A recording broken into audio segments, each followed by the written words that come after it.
അമൃതം പൊടി വെച്ച് നല്ല ഹെൽത്തി ആയിട്ടുള്ളൊരു എണ്ണയില പലഹാരം തയ്യാറാക്കിയെടുക്കുക. അപ്പോൾ അതിനായിട്ട് ആദ്യമേ തന്നെ 1/2 കപ്പ് അളവിൽ അമൃതം പൊടി ലോ ഫ്ലെയിമിൽ വെച്ചൊന്ന് ചൂടാക്കിയെടുത്ത് മാറ്റി വയ്ക്കുക. അതിനുശേഷം ഈ സെയിം പാനിലോട്ട് തന്നെ നമുക്ക് കുറച്ച് തേങ്ങ ചിരകിയത് ജസ്റ്റ് മിക്സർ ജാറിലോട്ട് ഇട്ടൊന്ന് ക്രഷ് ചെയ്തിട്ട് അതും കൂടെ ചേർത്തൊന്ന് മിക്സ് ചെയ്തെടുക്കുക. ഒരു 3/4 കപ്പ് അളവിൽ തേങ്ങയാണ് ഞാൻ എടുത്തേക്കുന്നത് കേട്ടോ.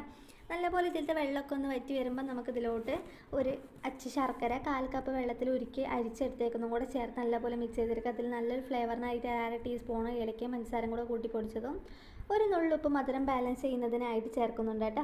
പിന്നെ ഇതിലോട്ട് ഒരു വലിയ സ്പൂൺ നെയ്യും കൂടെ ചേർത്ത് നല്ലപോലെ മിക്സ് ചെയ്തെടുക്കുക. ഈ വെള്ളമൊക്കെ നല്ലപോലെ ഒന്ന് വറ്റി വരുമ്പോൾ നമുക്കിതിലോട്ട് നേരത്തെ മാറ്റി ചേർക്കുന്ന നമ്മുടെ അമൃതം പൊടിയും കൂടെ ചേർത്ത് ലോ ഫ്ലെയിമിൽ വെച്ചിട്ട് നല്ല പോലെ ചെയ്തിട്ട് നമ്മുടെ പാനിൽ നിന്ന് വിട്ട് വരുന്ന പാകമാകുമ്പോൾ നമുക്കിത് നെയ്യ് തടവി ഒരു പാത്രത്തിലോട്ട് മാറ്റിയിട്ട് ചൂടാറിയതിന് ശേഷം ഇഷ്ടമുള്ള ഷേപ്പിൽ ഉരുട്ടിയെടുക്കാവുന്നതാണ്. അപ്പോൾ അത്രയേ ഉള്ളൂ. വീഡിയോ ഇഷ്ടമായ ലൈക്ക് ചെയ്യുക. ഇതുപോലുള്ള വീഡിയോസിനായി ചാനൽ സബ്സ്ക്രൈബ് ചെയ്ത് സപ്പോർട്ട് ചെയ്യുക.